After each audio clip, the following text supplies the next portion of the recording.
It's back to school season, so whether you're buying for yourself or a loved one, this video sponsor Raycon has got you covered with their all-new Everyday Clip earbuds. Get 20% off your order when you visit buyraycon.com/skillupclip. Click the link in the description, scan the QR code, or stick around to the end of the video to learn more.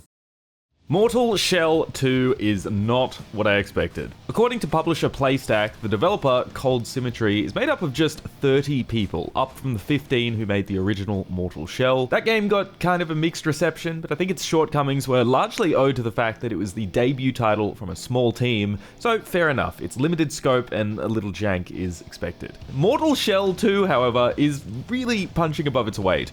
There was a free open beta leading up to its release, and I, like many, was kind of low-key blown away by what I played, given the team's size and reception to their prior game. I was so pleasantly surprised by the game's visuals and how tight and cathartic the combat was. I'm pleased to report that both of those things are also true of the full release. But a Soulslike that looks and plays good isn't anything new.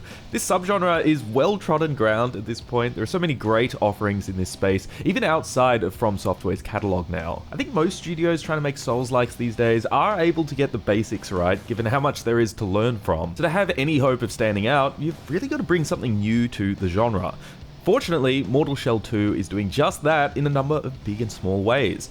Yes, the combat looks and feels good, but more than that, it's integrated ranged weaponry and abilities into the combat loop like no other Souls-like has, or at least not in the same way. I also loved its approach to character building. In Mortal Shell 2, you're able to lean into specific class fantasies in a way that few in this genre do, with some really robust buildcraft systems allowing for deep and rewarding customization.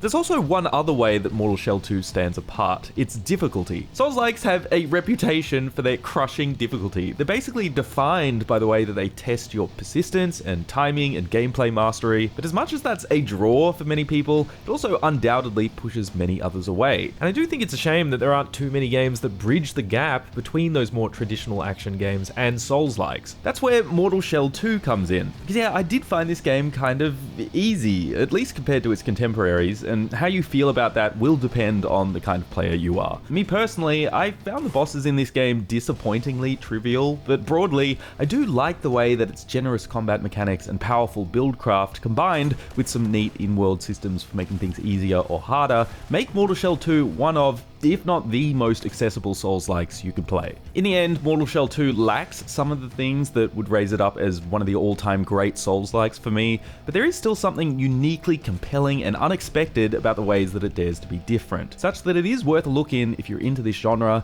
and even if you aren't, this is a damn good way to get your feet wet.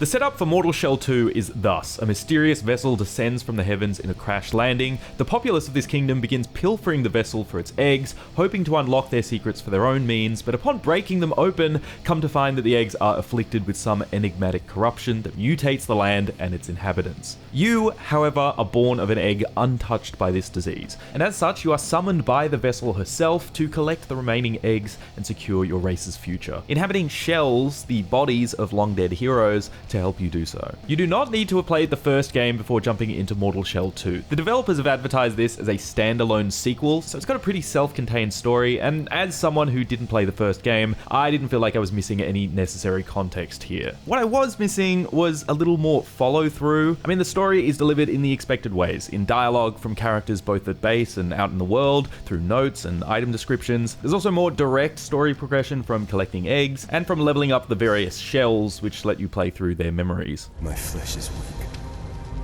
ravaged by disease. And what of your spirit? So a lot of avenues for storytelling here, but if I'm honest, I didn't feel like much of it really led anywhere. Yes, this genre is known for its loose, cryptic narratives, but the best ones give me at least enough to make me feel attached to certain characters or invite me to speculate. That wasn't quite the case here, at least not for me. I feel like the character interactions and lore nuggets are just too scarce and short-lived. Maybe keeping things brief and to the point was Cold Symmetry's intention, or they preferred to focus their limited resources on elements other than the story. Fair enough either way, but the result is that after some 25 plus hours, I just felt a bit indifferent when rolling the credits. I didn't care much for my purpose, this world, or the characters in it. Except this frog dude. Love this guy.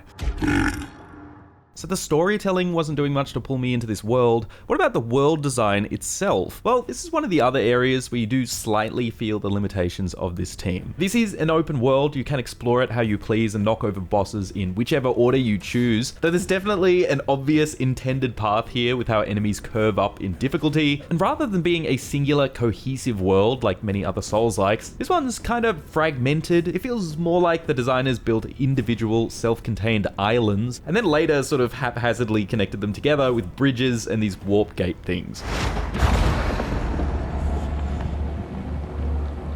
All told, this world feels more linear than you might expect on first glance, and that's not necessarily a bad thing, but I did feel like it was missing that sense of awe and surprise that these games often deliver by having the land unexpectedly fold back on itself, or having you accidentally fall into entirely hidden areas. That's not to say Mortal Shell 2 doesn't have that stuff, just not as much as its competitors, I think. That element of surprise is present in the dungeons though. There are kind of two types of these, ones you'll find out in the world, and ones that are opened up at beacons, this game's version of bonfires or checkpoints. And yes, you heard me right. Like, imagine if in Dark Souls, every bonfire had its own unique dungeon to complete for extra rewards. That's what Mortal Shell 2 is doing, and it's pretty awesome. For me, these dungeons were always a pleasant surprise. You really never knew what you were going to get. Sometimes they're just a small little cave with some materials lying about and a note written by the unfortunate souls who were trapped and died there. Other times they're a boss arena or clever puzzle boxes, like this one that had these fake walls and had me moving back and forth between these archways that had different versions of the same room. There's a nice variety here, and I always found myself quite keen to jump into one of these whenever I came upon them. You know what's more surprising though? How good this game looks. Remember that this is made by a team of like 30 people, with a fraction of those being the art team, and it's really quite impressive what they've done here. I mean, take this prologue sequence for instance. It makes a very strong first impression with this corpse-cluttered battlefield and the detail packed into the armor and weapons.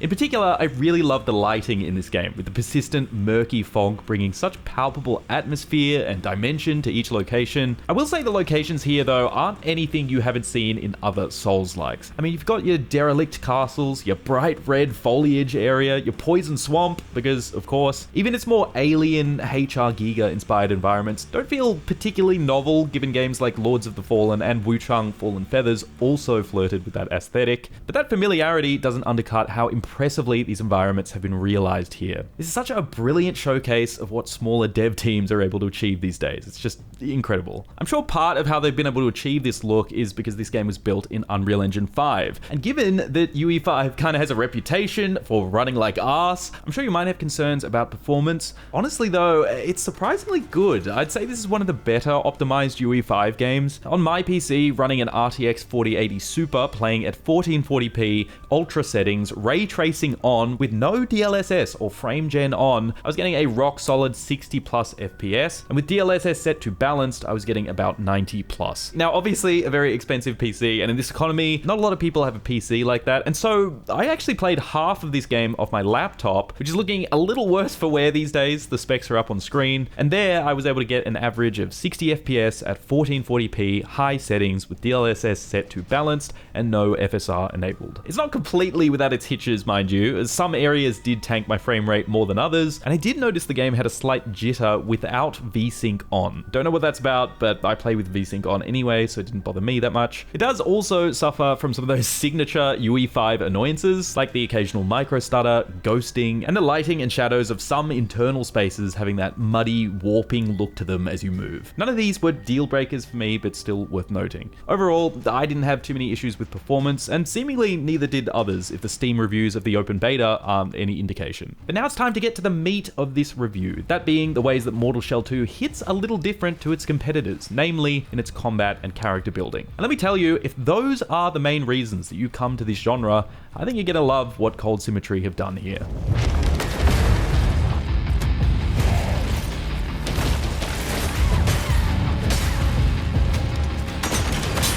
The real strength of Mortal Shell 2 is in how it diverts from the traditional Souls-like formula in big and small ways, not least of which is in the combat. The combat in this game is fantastic. It starts with the fundamentals, which are familiar but executed well. Attacks feel weighty owing to punchy sound design and fantastic animations. Building an enemy's break meter by parrying attacks will let you execute a very satisfying finisher, with unique finisher animations for every enemy in the game, by the way. Very nice.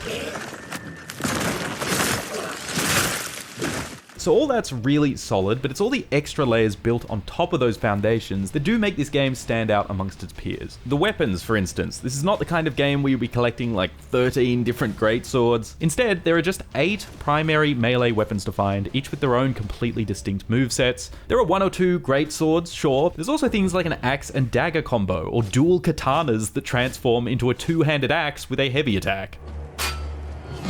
Alongside these, there are also 8 secondary ranged weapons to collect. I stuck to the humble crossbow on my playthrough, but there's also firearms like a shotgun and submachine gun. On that note, often ranged play can feel like an afterthought in these kinds of games. And I guess understandably so, since these games are meant to be about learning and countering enemy attack patterns, which kind of gets nullified if you're able to keep the damage rolling from 20 feet back. The cool thing here though is that your ranged weapons have been designed into the combat. There's no ammo system here. Instead, hitting enemies with your melee attacks builds a resource called Resolve, which you can expend on using your ranged weapons or abilities. This means you can't rely on them as a crutch. You have to get up close and personal if you want to use them, and that's allowed the combat designers to make them feel actually strong and actually good to use. It makes for quite a cool ebb and flow to combat as well. Typically in these games, you'll use the downtime to heal up and wait around for your next opening. Here, you're dipping into the high intensity melee combat, parrying and dodging where you can, then backing off and deciding whether to use that resolve on some big range damage or your class abilities before diving back into the fray. You're always able to keep up the pressure here,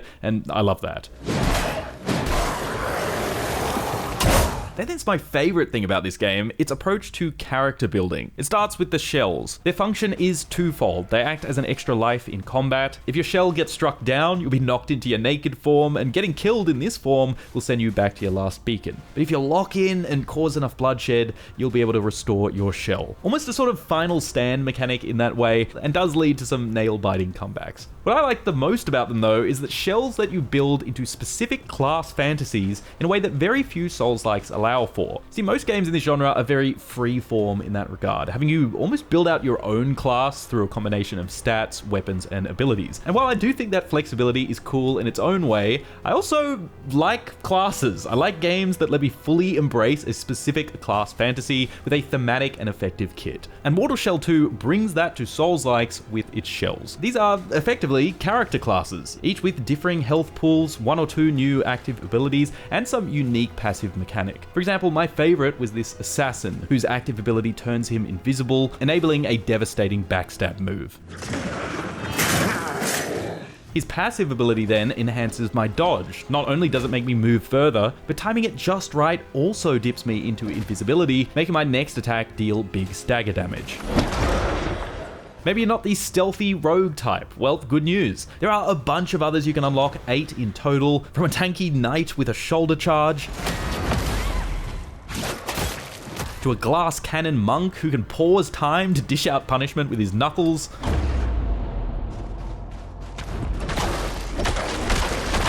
But shells are just one part of the brilliant buildcraft that's supported to you here. Now maybe this is a hot take, but I think the whole stat allocation system that we've come to know in Souls-likes doesn't feel great, it doesn't feel that rewarding. What Cold Symmetry have instead gone for here is frankly far more interesting and allows you to properly hone your preferred playstyles in ways that are immediately felt. Level ups do increase stats, but you don't choose which stat goes up, the game does that for you. Instead, you're occasionally given points to use in your shell's skill tree, allowing you to lean into specific aspects of their kit and experiment with all sorts of fun synergies. For example, I mostly played that rogue dude. If I wanted to build into that backstab move, move, there were a number of ways I could do that. One node would increase its flat damage, while another bumps up its crit chance and damage. But there's also a node that extends the duration of my invisibility, and another that increases the damage of my backstab the longer I'm invisible. I could also go a completely different route and build into poison damage, with one node making my backstab inflict poison stacks, and another causing my backstab to consume poison stacks to deal explosive damage. So a lot of obvious, intuitive synergies there. Really love this. And that's before we even get into the final part of the build craft, your tar stones. These are kind of the main thing that you'll be searching every nook and cranny of this world for. Since you can have the general locations of shells and weapons pinned on the map for you in exchange for currency, the tar stones are completely hidden in the world, in dungeons, and behind boss fights. What are they? They're equipable items that grant anything from new active abilities for your melee and ranged weapons, to passive perks, like making your melee attacks build a debuff that increases range damage, or vice versa.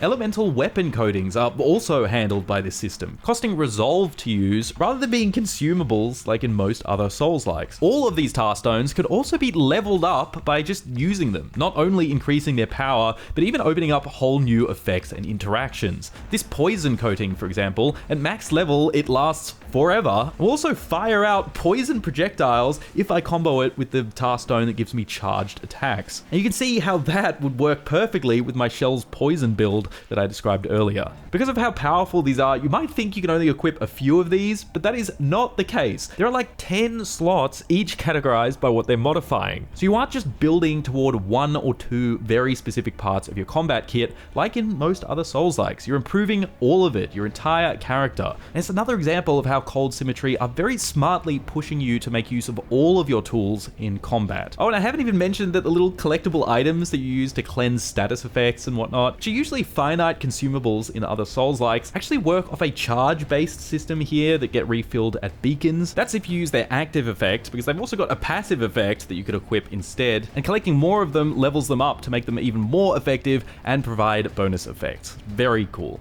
So yeah, there are fewer weapons here than your typical Souls-like. There's no allure of cool looking armor drops. There are still more than enough ways for you to express yourself through the gameplay defining tar stones, the creative weapons, the shells, and their skill trees. I'm a sucker for good buildcraft, and the buildcraft here is very good. It actually reminds me a lot of Remnant 2 in a way, which has some of my favorite buildcraft in any game. That, in combination with its tight combat mechanics, make Mortal Shell 2 stand quite tall amongst its peers for me, despite its other shortcomings.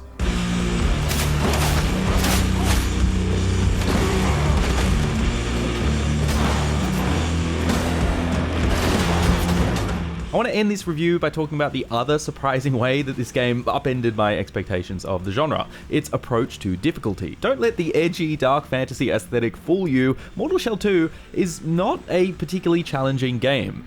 Well, actually, let me clarify. I think the difficulty of the non-boss enemies in this game is within the bounds of what you expect of a Souls-like, but it's not too difficult to avoid getting hit at all, owing to the combat mechanics. There is no stamina bar, allowing you to dodge infinitely. There's also a very, very generous parry window, and enemies are also easily staggered by attacks. Combine all that with the buildcraft systems, allowing you to concoct some seriously strong builds, and yeah, the overall difficulty is very manageable, but in a way that feels earned. Where I found the difficulty scaling really weird though is with the bosses. And look, I'm not a pro at these games or anything. I've reviewed a handful of Souls-likes now and have struggled at various points with each of them. Not so here. The bosses are actually kind of trivial. Like, I'd run into these arenas having no idea what the boss does, having not adjusted my build at all, and just absolutely demolish them. I am not exaggerating when I say that almost all of the major bosses in this game I beat in just 1 or 2 attempts. Genuinely, the fight that gave me the most grief in this game was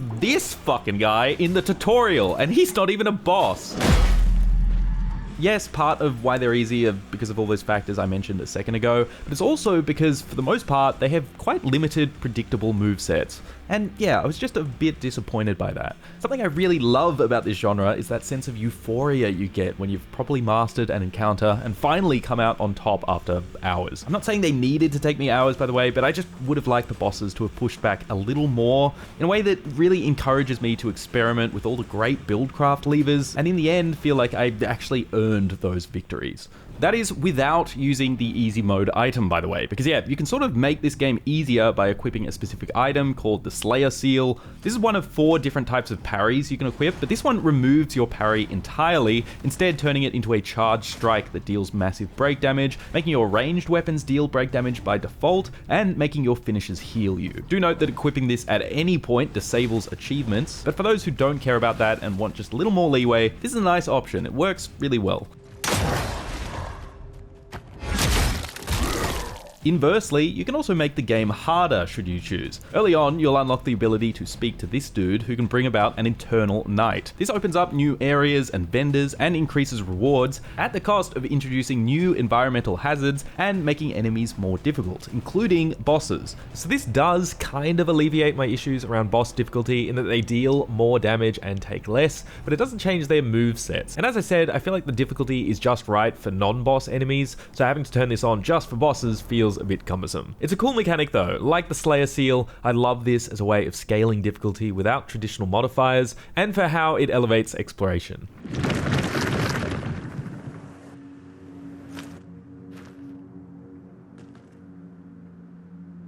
So there's a lot to like about Mortal Shell 2. Why isn't this a strong recommendation then? Honestly, it was a line ball call, but as I've alluded to, this game is just lacking some of the things that I personally enjoy about Souls-likes. Namely, the butt-clenching fights, the intriguing storytelling, the labyrinthine world design. I also think it does lose a bit of its luster the further you progress. For me, the first 10 hours or so were far and away the strongest part of the game, with the best looking environments, the most creative bosses, lots of new enemy types being introduced, and an alluring air of mystery to the story, but I think it kind of plateaus from there. But that's not to say I didn't enjoy the rest of my playthrough. I definitely did. I think fans of this genre are going to appreciate this atmospheric world, this remarkably tight combat, and these robust character building systems. And if you've never touched a Souls-like before, I think this is an inviting offering for all the diegetic ways this game makes things much easier than its competitors. I mean, if you're someone who likes traditional action games like God of War, for example, and you want to play a dark fantasy game but don't want to spend your entire 2 hours of gaming each evening bashing your head on a single boss,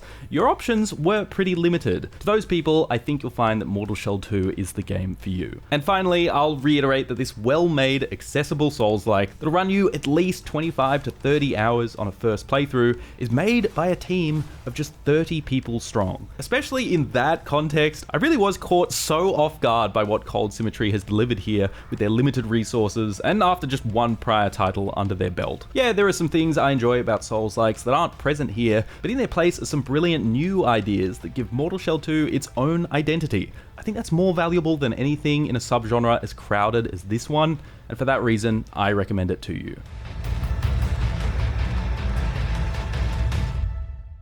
This video is sponsored by Raycon. It's back to school season now, and whether it's your daily commute, your sports training, or your study sessions, Raycon's all-new essential everyday clip earbuds have got you covered. These things are built different. They actually clip around the side of your ear using a memory metal clip, which is really great if you don't like earbuds that go around your whole ear, or if you wear glasses, or if you have piercings in a specific spot. The clip positions the earbud in just the right spot, so you get many of the benefits of an in-ear earbud without having a piece of plastic jammed into your ear. And the design also lets in a little bit of ambient sound so you can always hear what's going on around you. And that's just the design, where the internals deliver great clear sound, 8 hours of continuous playtime, or up to 30 total hours thanks to the included charge case. Plus, multi-point connectivity means you can connect the everyday clip earbuds to more than one device at a time, switching seamlessly without hassle. I've been trying these out for the past few weeks when I've been around the house or out for walks, and I've been really pleasantly surprised by them since I'd never seen a clip design quite like this before, but I gotta say, it works. It's comfortable and lightweight, so much so that sometimes I forget I'm even wearing them. The everyday clip earbuds are the perfect back-to-school companion, and if you want to grab a pair, then click the link below in the description box or go to buyraycon.com/skillupclip to get 20% off. You can also scan the QR code on screen, but that's buyraycon.com/skillupclip